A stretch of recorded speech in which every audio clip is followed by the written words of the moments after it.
कपड़े धोने वाली बहू।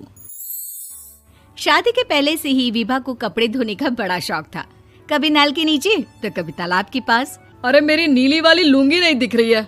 विभा की अम्मा, कहाँ रखी है लुंगी? अरे वो तो विभा ने परसों ही धोकर रखी थी आपकी अलमारी में, देखो वहीं होगी। वो ना मैंने आज धो दी, मुझे लगा कि गंदी हो गई होगी। अरे कैसे गंदी हो गई थी? उसे तो मैंने पहना भी नहीं। हे भगवान, इस लड़की के कपड़े धोने की आदत से परेशान हो गया हूँ मैं। जितना तो घर में राशन नहीं आता, उससे कहीं ज्यादा डिटर्जेंट पाउडर का खर्चा है। इसकी शादी करवा दो, शादी जाए अपने घर में ही करे काम, फिर चाहे घर के कपड़े धोने हो या पूरे गांव के। हाँ ठीक बोल रही हो, देखता हूँ मैं कोई लड़का। वो दिन भी आ जाता है जब विभा को देखने लड़के वाले आ जाते हैं। लड़की मुझे अच्छी लगी। होने वाली सास कहती है, बेटी अगर कुछ पूछना है तो पूछ लो। वैसे तो हमारी लड़की बहुत ही शर्मीली है, जो बोल दो वो मान लेती है, इसे क्या पूछना होगा। अरे कैसी बात कर रही हो माँ, मुझे इन लोगों के घर रहना है, सवाल तो कई है। हाँ हाँ बेटा, पूछ लो ना, क्या पूछना है। आप लोगों के घर कपड़े कौन धोता है? सास का मुंह बन जाता है। देखो, अगर तुम ये कहना चाहती हो कि तुम्हें कपड़े धोने नहीं आते तो सुन लो, कपड़े मैं ही धोती हूँ, लेकिन तुम्हारे आ जाने के बाद मैं रुमाल तक नहीं धोऊंगी। अरे चुप रहना भाग्यवान, बहू बेचारी घर आई नहीं, उसे डराना शुरू कर दिया। वो क्या है ना बिटिया, अभी तक तो ये कल्लू की माँ ही धोती थी, लेकिन अब तुम्हारे पापा तो दहेज में वॉशिंग मशीन देंगे ही। तभी विभा की माँ बोल पड़ती है, सवाल भी पूछा तो क्या। वैसे भाई साहब, मशीन की तो फिर भी कपड़े धोने की कैपेसिटी होती है। मतलब जो बिटिया दे रहे हैं ना विभा, इसे कपड़े धोने का बहुत शौक है। ये आप लोगों के क्या, आस पड़ोस गांव मोहल्ले सबके कपड़े धो दे और उफ तक ना करे। बाहर देखा नहीं आपने कितने कपड़े सूख रहे हैं? सब हमारी बिटिया ने ही तो धोए हैं। बस भी करो ना माँ, शर्म आ रही इतनी तारीफ सुनकर। और तो और एक दाग निकाल कर दिखाओ तो मान जाओ। हाँ अच्छा, माफ करना बेटा, मैंने गलत समझा। हमें तो रिश्ता बहुत पसंद है। और ऐसे जुड़ जाता है रिश्ता कपड़े धोने का शौक रखने वाली विभा का। उसकी शादी हो जाती है कोयला फैक्ट्री में काम करने वाले कल्लू के साथ। शादी के बाद अचानक विभा चिल्लाती हुई सास के पास आती है। सासू माँ, अरे सासू माँ कहाँ है आप? ये तो धोखा है, धोखा दिया आप लोगों ने मुझे। इसे ससुर के चक्कर के बारे में पता चल गया। अरे तो उसमें तुझे क्यों धोखा मिला है? अरे नल में पानी नहीं आता, कपड़े कैसे कब धुलेंगे? अच्छा, तू पानी नहीं आ रहा उसकी बात कर रही है। तो आपने क्या सोचा? कुछ नहीं। अच्छा, तेरी माँ ने कहा था कि कपड़े धोने का शौक है तुझे, याद आया मुझे। शौक बोलकर कपड़े धोने वाले मेरे जुनून को कम ना आके सासू माँ, कपड़ा धोना मेरा गुरूर है।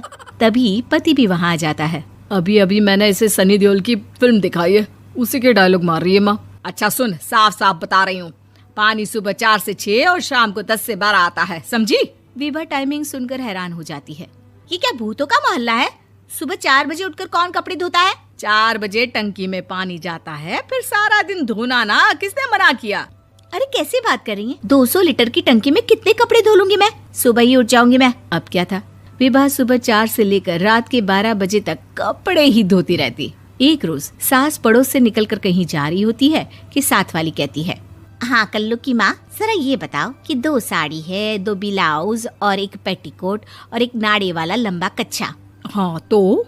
अरे तो क्या, कितना लोगी धुलाई ये बताओ। धोबन दिख रहे हैं हम क्या? हमारे पति सरकारी नौकरी से अभी रिटायर हुए हैं और बेटा सुपरवाइजर है कोयला फैक्ट्री में। धोबन समझ रखा है हमें।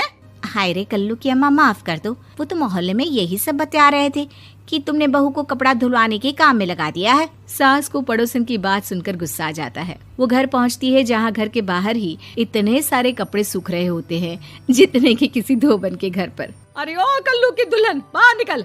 माँ जी यहीं आ जाओ, बाथरूम में चादर धो रहे हैं हम। अरे अभी हम धोते हैं, तुमको बाहर निकलो। ये आस पड़ोस वाले बोल रहे हैं कि हम बहू से कपड़े धुलवा कर उसे कपड़ा धोने वाली बना दिए हैं। अरे छोड़ो ना माँ जी, किन लोगों की बातों में आती हो? आस पास के लोगों का तो काम ही होता है कि वो किसी तरह सास बहू को लड़ा दे। बहू सारे घर के कपड़े धोती है, ये क्या कम है? बोलिए। सास को भी लग जाता है कि वो बहू का ये सनकीपन नहीं छुड़वा सकती, इससे अच्छा है कि खुद ही चुप हो जाए। एक रोज सास और बहू मंदिर जाते हैं, जहाँ सास की साड़ी वहाँ खड़ी भीख मांगने वाली से मिलती है। माँ जी क्या बात है, आपकी साड़ी उस भिखारन से कितनी मिल रही है ना? हाँ हाँ देखो तो, दोनों की साड़ी मिल रही है। क्या बात है कल्लू की अम्मा, तुम खुद को तो अफसर की बीवी बताती हो और ऐसी सिंपल सी प्लेन साड़ी पहनकर घूमती हो। सिंपल और प्लेन नहीं है ये साड़ी। तो क्या सोने के धागे से फूल बने हैं? कुछ भी सासू माँ, कुछ भी। हाँ बने थे इस साड़ी में सोने के धागे से फूल। मेरे पति लेकर आए थे मद्रास से स्पेशली मेरे लिए 10,000 की। ताहे भाई साहब इस भिखारन के लिए भी सेम टू सेम साड़ी लेकर आए होंगे 10,000 की। सास उस वक्त तो कुछ नहीं कहती, लेकिन बहू के साथ घर आती है और अलमारी से एल्बम निकाल कर लाती है। ये साड़ी देख रही है, ये वही साड़ी है जिसे मैंने अभी पहना था। इस साड़ी में ये जो चमकदार फूल दिख रहे हैं ना, ये सोने के धागों से काढ़े गए हैं। लेकिन तू लोकल वॉशिंग मशीन ब्रश से घिस घिस कर सारे फूलों को निकाल कर साड़ी प्लेन कर दी। मुझे माफ कर दीजिए सासू माँ। और तो और, जब मैंने तुझे तेरी गलती के लिए कुछ नहीं कहा, लेकिन तूने तो सबके सामने मेरा मजाक ही बना दिया। क्यों? बहू को समझ में आ जाता है कि अब से उसका कपड़े धोना बंद। ऐसी ही और कहानियों को सुनने के लिए या देखने के लिए छोटी कहानी बड़ी सीख को सब्सक्राइब करें एंड अपना खूब सारा प्यार दें। बहुत सारे लोग इसके साथ जुड़े और नई नई कहानियों के साथ नई नई सीख